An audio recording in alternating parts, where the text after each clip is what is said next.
Уважаемые телезрители, здравствуйте!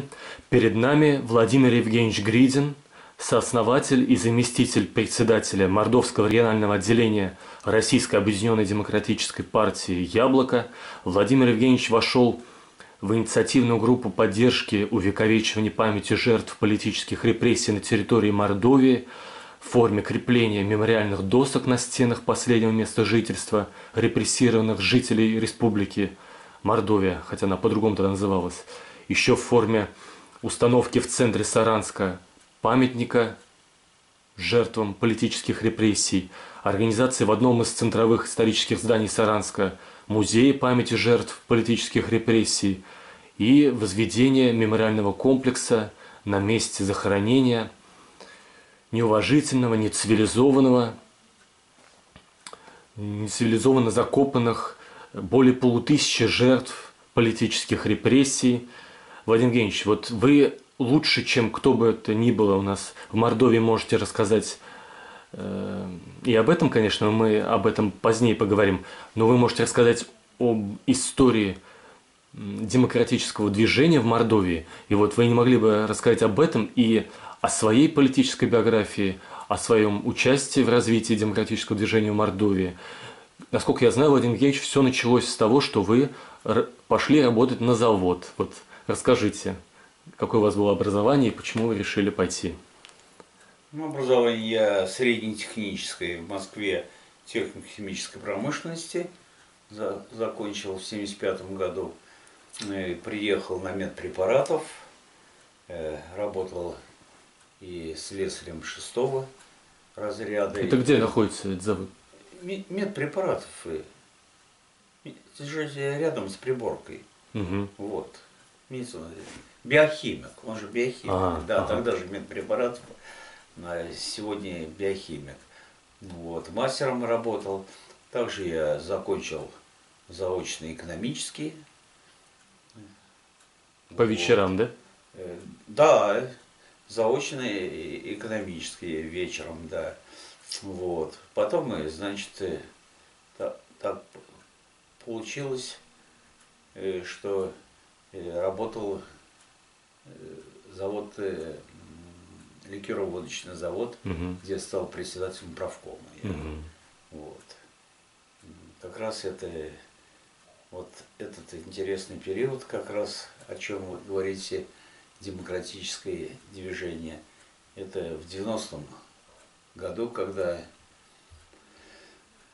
мы получились, это 25 февраля 90-го года, это самый первый демократический митинг, который получилось так, совершенно случайно, возглавил именно вот я, это первый демократический митинг. Почему, да, почему я организовал я? Мы совершенно случайно были организаторы совершенно другие люди, в том числе и Гусляников, я это знаю, Арксентьев, это был на заводе электровыпрямители, там вот у них компания собралась, которые дали заявку об этом митинге.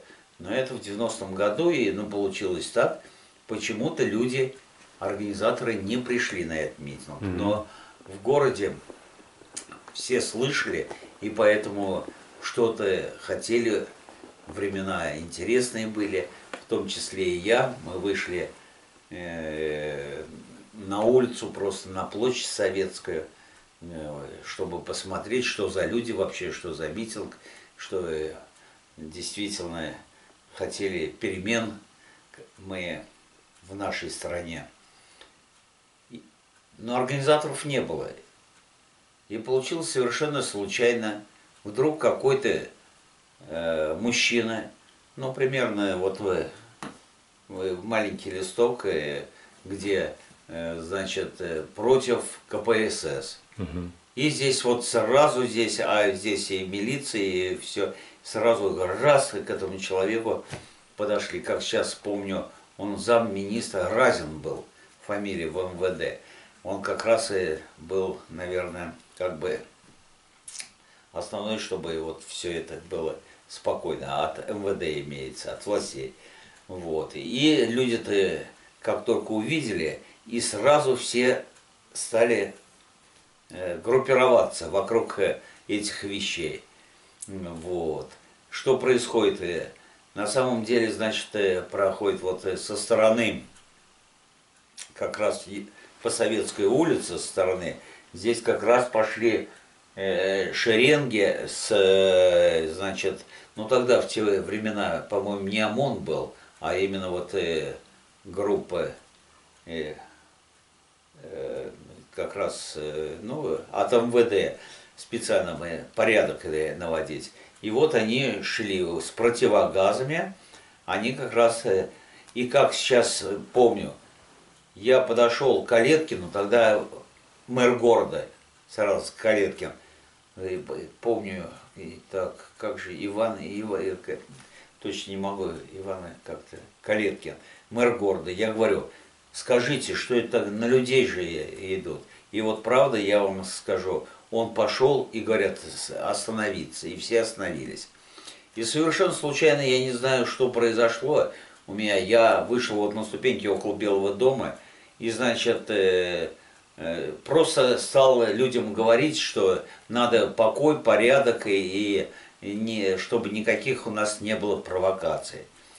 Получилось так, почему-то мне дали микрофон. Это именно, потому что слышали, что я, в общем-то, хотели порядок, все, и что организовано. Мы ничего не... Я сам лично как раз просто хотел, чтобы люди все спокойные, и провокации, чтобы нас не разгоняли. То, что вот здесь пытались эти разгонять. После этого, как раз уже образуется здесь народ, здесь подходят даже, это потом уже Борис Петрович Савельев, который тоже среди организаторов, он был преподаватель в МГУ, Борис Петрович Савельев, вот, как раз он подошел, подошел, и здесь подходят люди и говорят, вы знаете, там к нам не пропускают на площадь людей, там все заблокированы. И когда я услышал, вот, что сообщение такое, я говорю, давайте мы все организованно тогда пройдем по улице, по проспекту Ленина, до стадиона, до университета, и пройдем по Большевицкой, народ, чтобы собрать все. Что мы и сделали. Нам препятствия делали вот эти как раз, значит, военные в форме. Но когда мы только подходили, прям вот, ну, грудью, как говорится, им было, они нас расступались, да, расступались. И вот нас там, да, хотели направить на стадион как раз, как фамилию забыл. Он еще ко мне подошел, потому что я впереди шел, и говорит, Володь, ну мы знаем, заведи народ. Нет, мы проехали, собрались очень много людей, которые как раз не пропускали, они к нам, в общем-то, присоединились люди, и мы приехали опять на Советскую площадь. А вы, когда шли по проспекту Ленина, вы до Полежаевой шли или по Богдан-Хмельницкой завернули на Большевицкую? Вот на Богданку, здесь как раз вход был на стадион. Да. Это Батюград, как улица у нас? Богдан-Хмельницкая? Богдан-Хмельницкого, правильно, а потом на Большевицкую вниз. Совершенно верно, около МГУ. И вот после мы на Советскую и опять приехали. Сколько вас было? Вы знаете, когда вот мы приехали после этого, площадь, да, пришли, это, я думаю, ну, вся площадь была забита. Это, ну, уж 10 тысяч точно, потому что площадь была забита. Было очень много народа. Это самый первый демократический митинг. Это 25 февраля 90-го года. Если мы опять прервемся, что это за люди были? С каких организаций? Как они собирались? Это жители, это просто вот слышали, что вот собирается митинг, это жители города Саранска. А разнарядки какие-нибудь, обязаловки? Нет, ну То, вы что сегодня тогда известно. да, об этом даже речи было. Как раз это совершенно люди стихийные, это настоящие, как раз хотели каких-то перемен в нашей стране.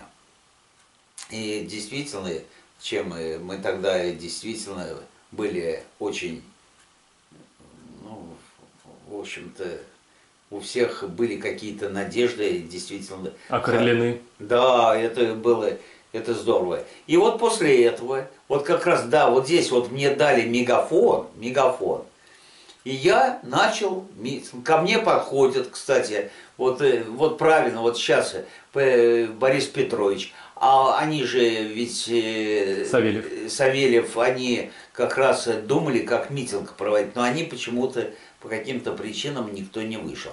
А вот после этого мне сзади как раз дали резолюцию этого митинга. Кто ее подготовил?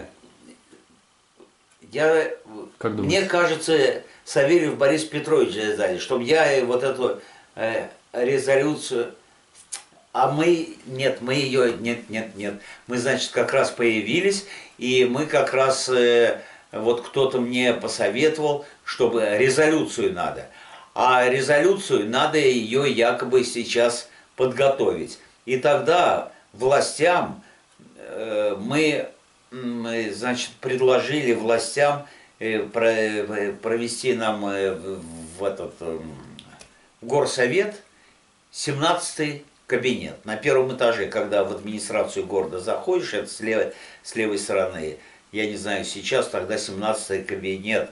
Как раз мы сели, и вот уже как раз я познакомился с этими людьми, насколько мне потом уже они сказали, что именно они и хотели этот создать. Но так как вот инициативу случайно получился, я взял в свои руки, и здесь уже резолюцию, мне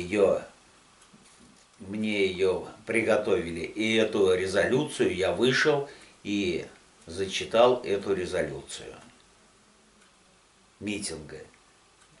Вот, ну и сейчас я не помню, надеюсь, в наших спецструктурах везде да. Все это есть. Сколько длился митинг? Нет, он был недолгий.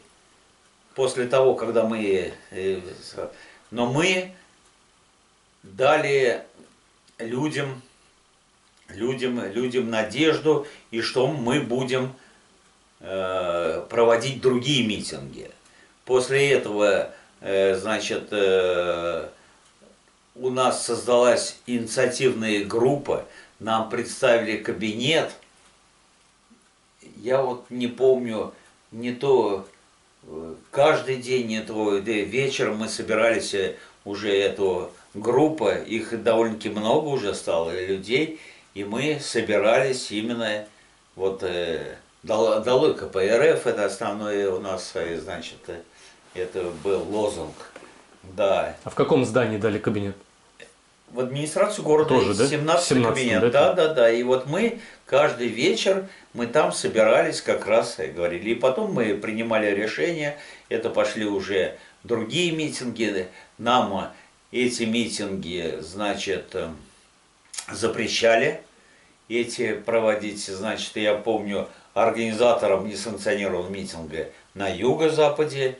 Значит, я был потом и здесь на Центральной, меня 2 раза судили, в 3-й раз сказали на год, это тогда штраф мне, значит, за несанкционированный митинг, а в 3-й раз сказали, что, значит, 3-й раз, как сейчас помню, судья Гришина, фамилия была, вот почему-то сейчас не вижу, вот так сказал, что в 3-й раз мы на 1 год вас направим в зоны. Вот. Но потом, хочу сказать, нас реабилитировали коммунистические, у нас вот как раз пошло коммунистическое, демократическое движение, потом нас реабилитировали вот за 2 несанкционированных митинга. Ну вот здесь и Гуслянников как раз, здесь и все пошло, когда мы, прекрасные, конечно, интересные времена, когда Гуслянников президента, мы сделали так, что он стал президентом, и мэром города Василий Тимофеевич Таратов. Вот.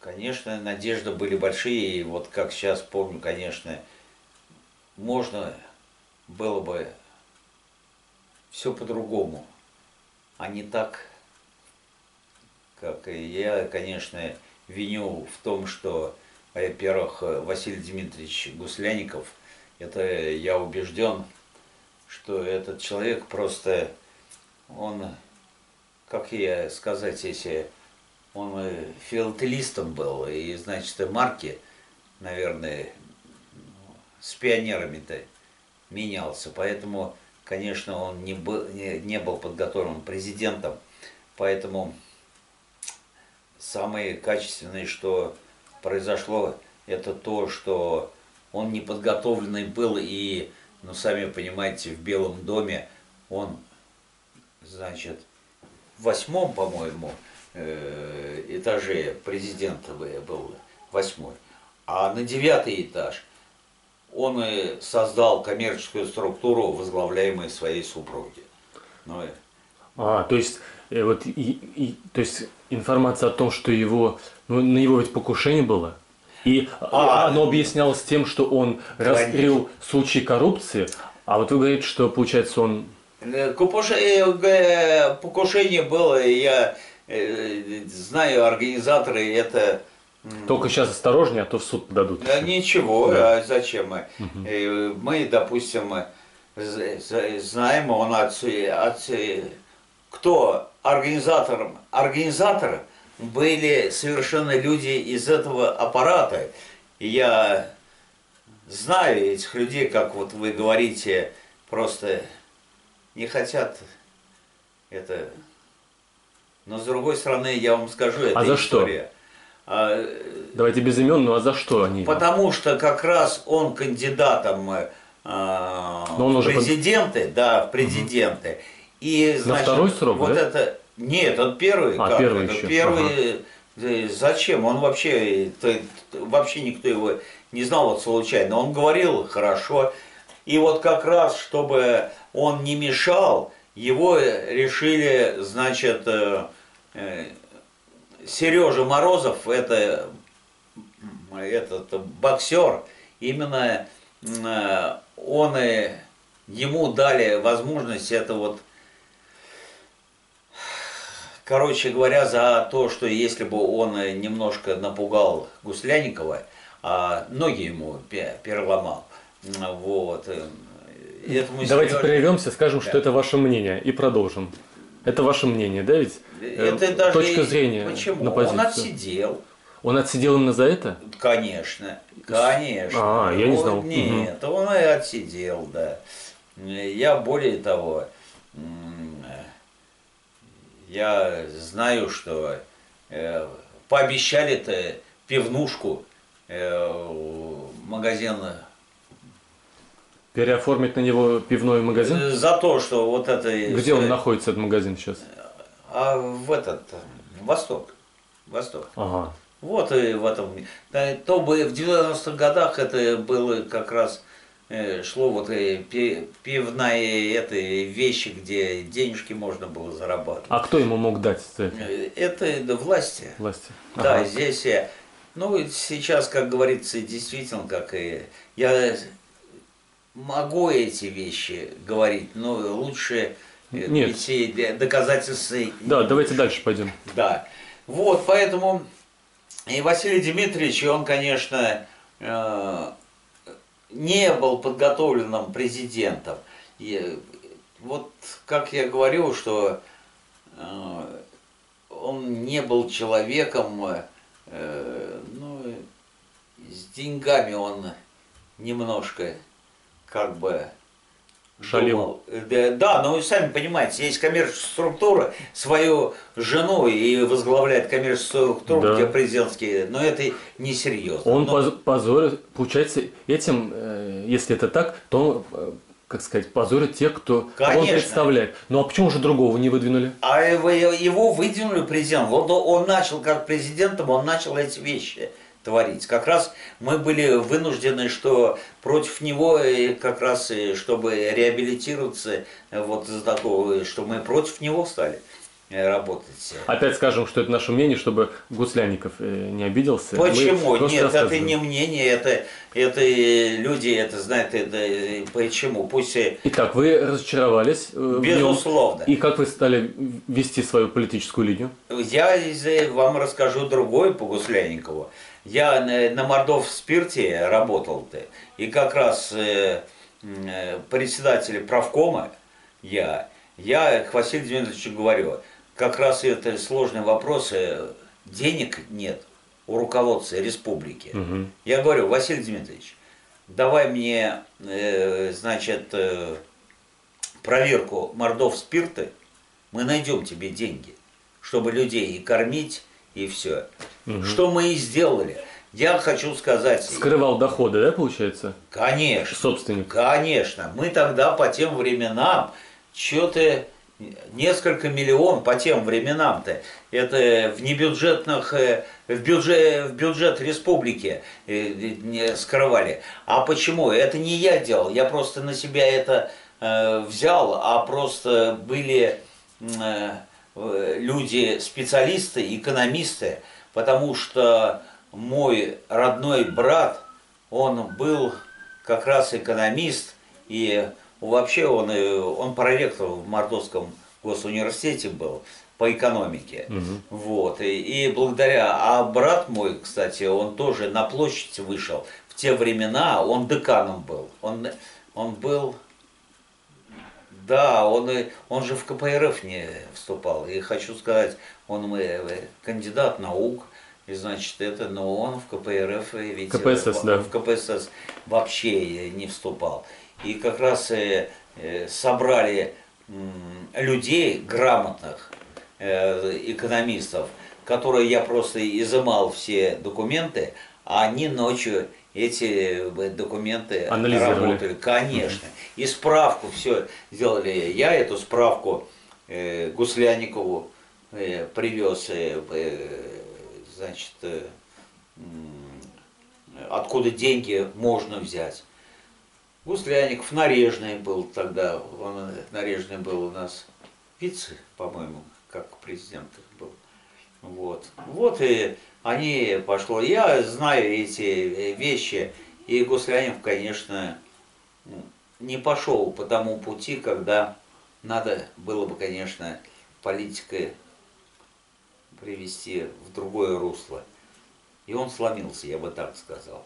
Поэтому я дал бы и не дал, здесь многие люди, мы уже были против Гуслянникова. Какой год? Так, это был, наверное, 93-й. Вот какой же год, все вот это началось, мы уже против 93-го. Да, Меркушкин у нас после Гуслянникова, правильно. Он комиссия по имуществу, да? Меркушкин да, он возглавлял. по имуществу это был. Да. А потом это... То есть в России Чубайс был, потом Кох, да. Или в обратном порядке, а в Мордовии Меркушкин. Да. Но это именно Гуслянников, он ему эту должность дал. Гуслянников его назначил, да, думаете? Конечно. Я не думаю, я знаю, мы же были. И я знаю, что вот именно лицо Гуслянникова, я вам скажу такие вещи. Тогда такой страховой полюс бесплатно ему 50 тысяч тогда был, наверное, а Таратову 25 тысяч, тоже бесплатный. Но Василий Тимофеевич Таратов, мэр города, он эти деньги детишкам. А Василий Дмитриевич сказал, нет, это нормально. Мы ему предлагали эти деньги, чтобы... То есть это не нарушение закона, но это ну, конечно, некрасиво.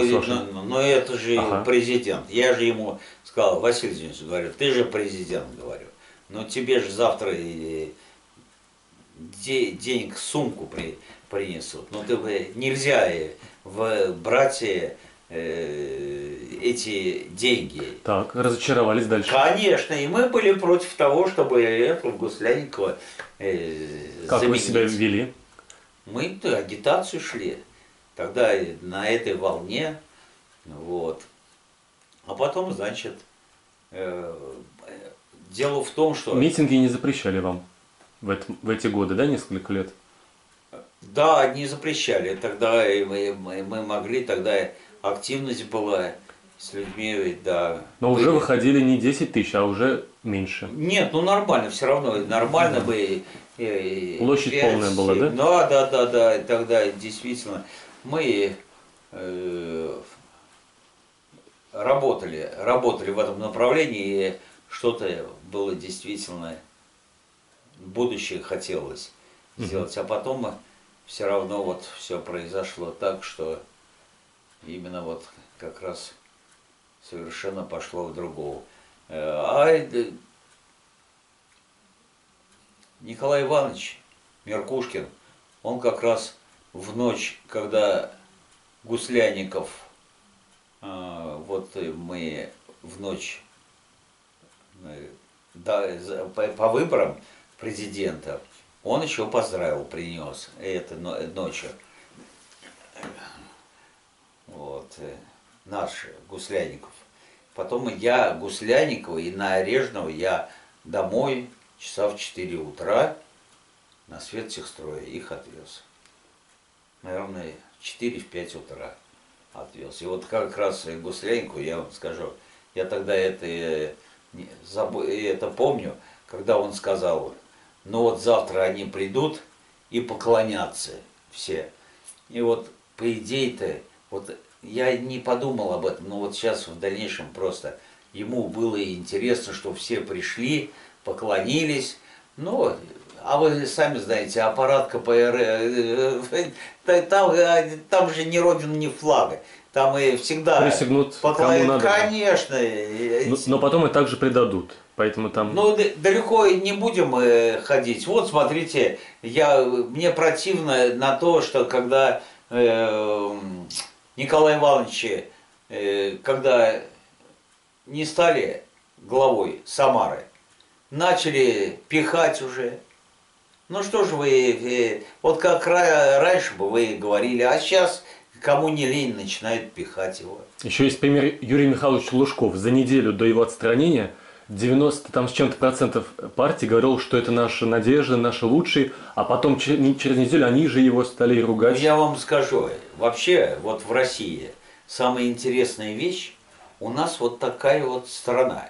А это именно что? Это пока ты у власти, все преклоняются. Только власть надломили, что вы думаете? Все заберут. Возьмите Брежнев. Когда Брежнев умер, внучки пришли и все забрали. Все забрали. Вот сейчас у Николая Ивановича та же система начинается. Вы посмотрите, Солицеес уже, что там, это забрал незаконно, то не забрал. Вот это здание, значит, уже насколько мы видим, мы не слышим, не видим, и все, заканчивается. Но у Владимира Евгеньевича, конечно, есть и негативный, моральный вот это аспект, но есть и положительный в том, что сменяемость власти приводится в том, что предыдущего руководителя пересматриваются с точки зрения там, юридической законности и так далее. То есть в этом и плюсы есть. Конечно, вы только о чем говорите? Власть в России не меняется. Да. В настоящее время путинская власть. Это... Ну, это ельцинская та же самая власть. Она, по сути... Нет, я думаю, вообще это очень опасная сейчас власть, как и Явлинский Григорий Алексеевич говорит. Это мафиозная. Уже вся страна по законам мафии работает, и уже управление идет. Вы понимаете, даже Путина сейчас трудно сказать, даже если Путин не будет, может еще хуже быть. Потому что действительно очень надо аккуратно. Вы же, вот я вам определенно скажу, у меня все документы, вот взять по Мордовии, здесь вообще власти никакой, прокуратура бездействует полностью, МВД бездействует.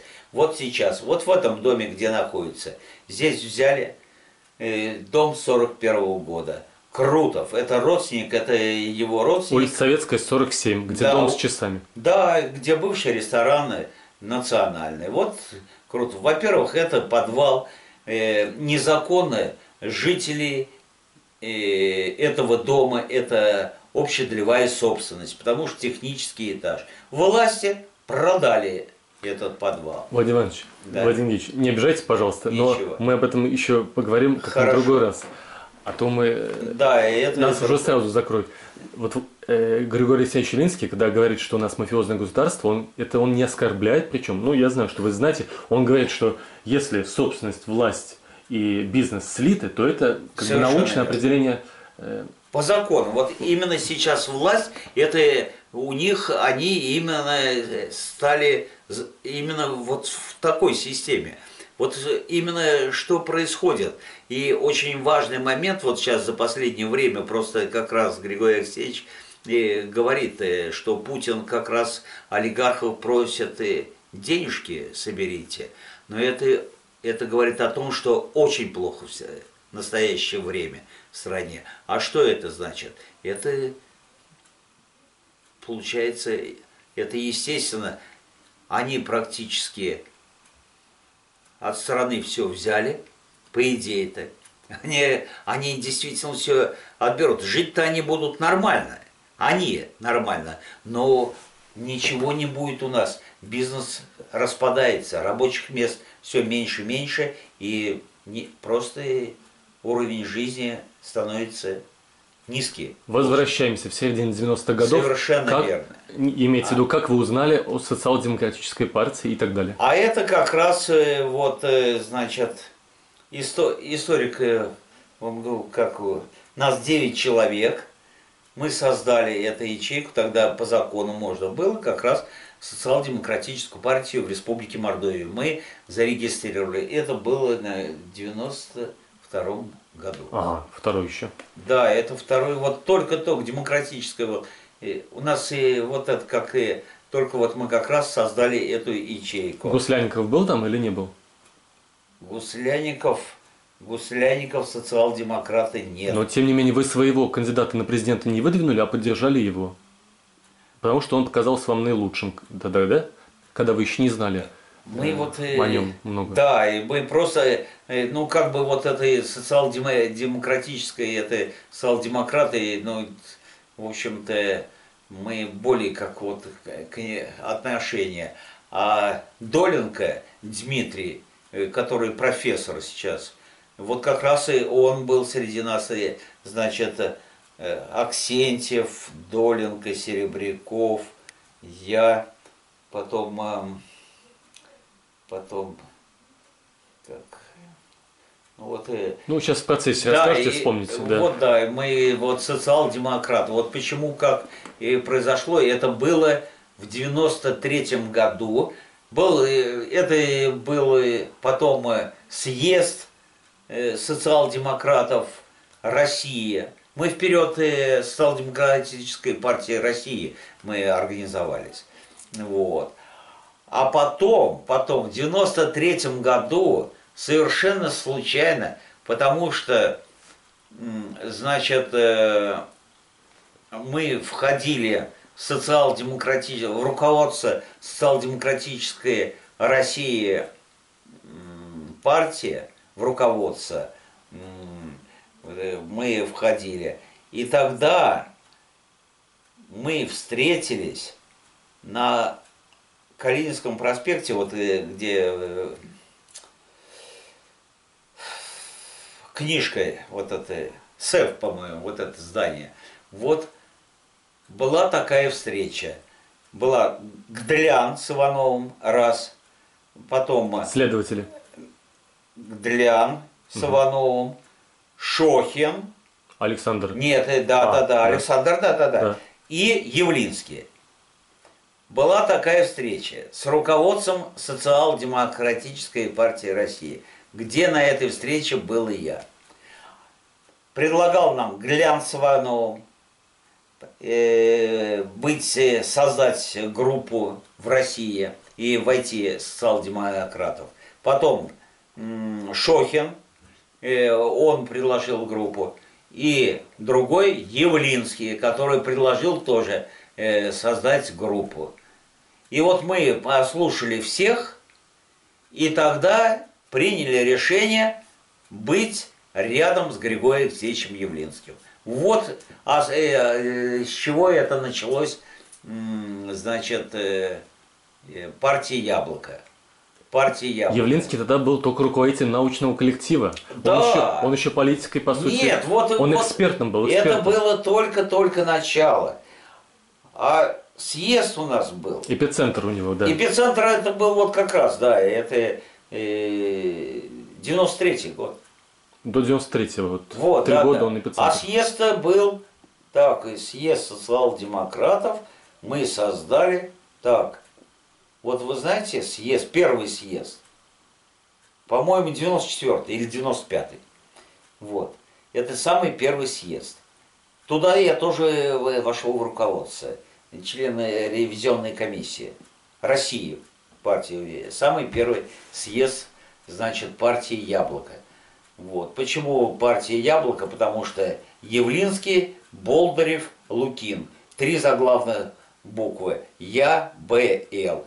И было око. Око якобы все видит. Вот что это было, значит, «Яблоко», название. Не плода, а именно Явлинский, Болдырев, Лукин и маленькие 3 буквы «Око». И в названии организации тогда было запрещено фамилии упоминать. Но нужно было как-то подать от своих лидеров.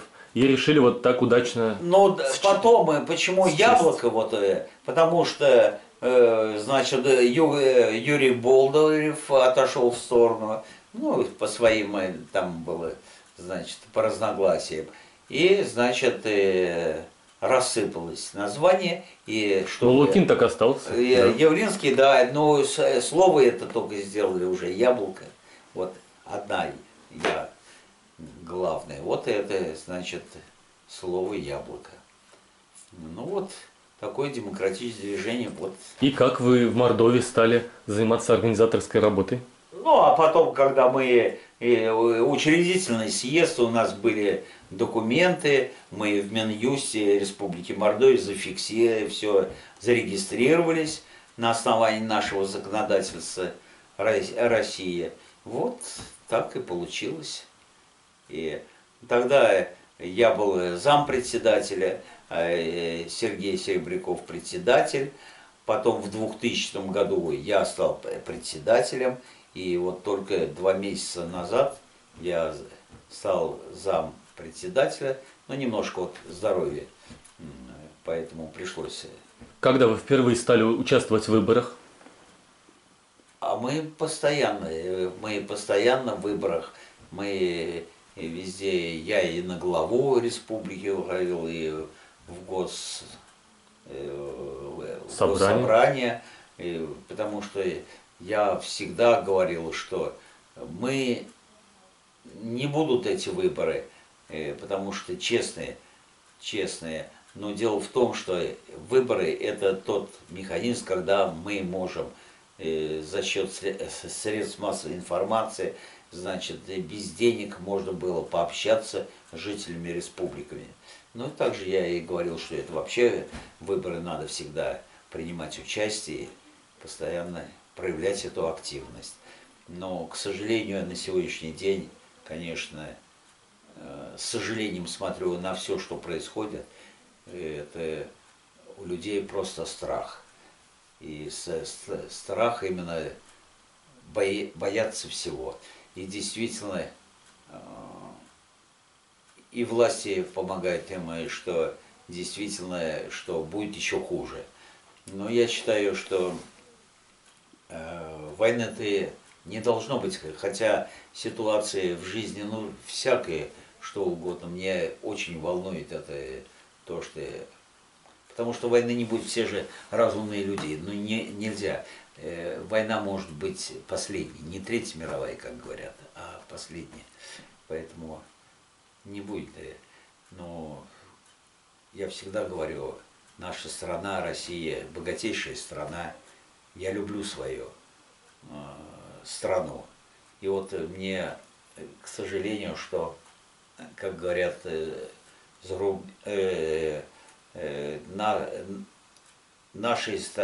нашу страну, Россию, почему-то называют все агрессорами. Но дело в том, что это не страна.